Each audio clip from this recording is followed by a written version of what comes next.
almost 9 months ago on April 30th. I came home from work and I laid down on my couch and I woke up approximately 51 days later on June 20th. I contracted an unknown virus which caused meningeal encephalitis. When I woke on June 20th in St. Mike's Hospital in Toronto, I was almost completely paralyzed, almost completely blind, and fully ventilated. I lost about a quarter of my body weight, 50 pounds. From what I understand, when I was in the coma, I had a temperature of over 103, a heart rate over 200, and really high blood pressure. So from what people tell me, I guess they would just wrap me in wet blankets and things like that to try to keep my temperature down and just sort of try to keep me alive while I guess I fought off the virus or inflammation, and then eventually, thankfully, I woke up.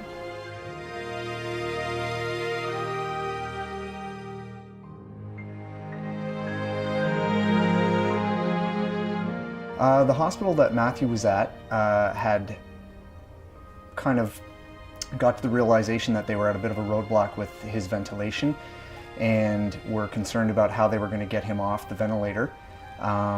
So the professional practice leader approached me and said that they had heard we have this mode on our ventilator that facilitates, weaning and can help in the situation, and that some of their therapists have heard the talk that we give on proportional assist ventilation, and if I would be interested in coming in and seeing if it's something that would help Matthew. And I mean, it's at that point where diaphragmatic atrophy is apparent, and they were having difficulties getting anywhere on his ventilation. That day went into the ICU with the clinician team around the bed and put Matthew on PAV for the first time.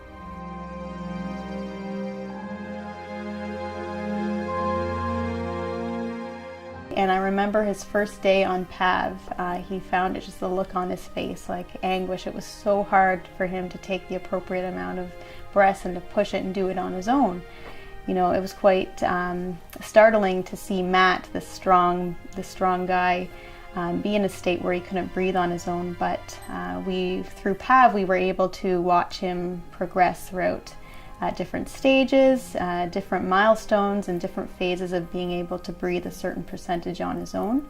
It was quite a struggle at the start, and then as I continued with it, it started to get easier. Getting off the respirator was one of the hardest things, and I know there was certain times where I thought, like, I don't know how I'm going to do this, and but after a week he was really getting it, and he made slow progress at first, but then after a week he was just sailing through it, and everyone was amazed. I mean, nurses, the respiratory therapists would all come and cheer him on.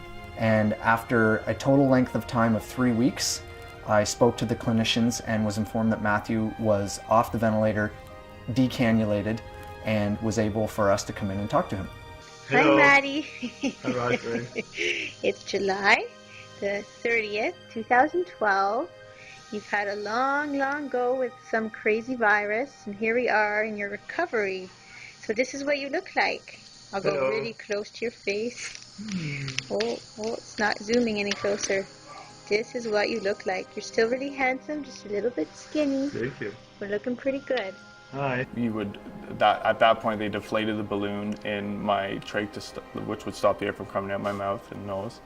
And at that point, I remember the respiratory therapist plugging the hole, and I said hello. And then I remember looking around, thinking where that hello came from, because that was the first time I heard my voice in almost 3 months. And I remember phoning my brother that afternoon and him telling me he waited a long time for this phone call. So, I guess I say, I couldn't talk for almost 3 months, so now I don't shut up.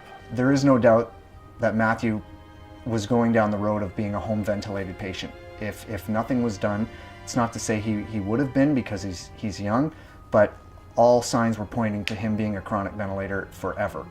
There was talk of communicating with the home vent pool in Ontario to get him a home ventilator.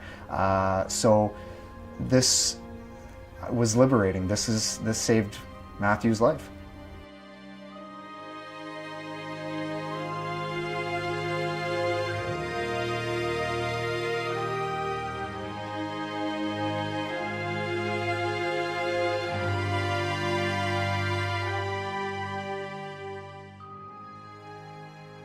On New Year's, I proposed to my fiancée Rosalind, and thankfully she said yes. And I think we haven't set a date yet, but I think we're going to plan on getting married in the summer of 2014. So I'd really like to be able to walk for our wedding. There's nothing more we want to do than get back to our hometown and back to our lives. Like, Lindsay's just a small town, but it's where we grew up, and a lot of our family and friends are there. And without a doubt, we'd looking forward to getting married. And one day we hope to start our own family and stuff like that too. So, through all this, we keep saying it. We're so thankful for so much stuff, and there's, without a doubt, so much to look forward to. But again, I don't want to keep on repeating myself, but I'm just so thankful for so many things, and I'm just so thankful to be here.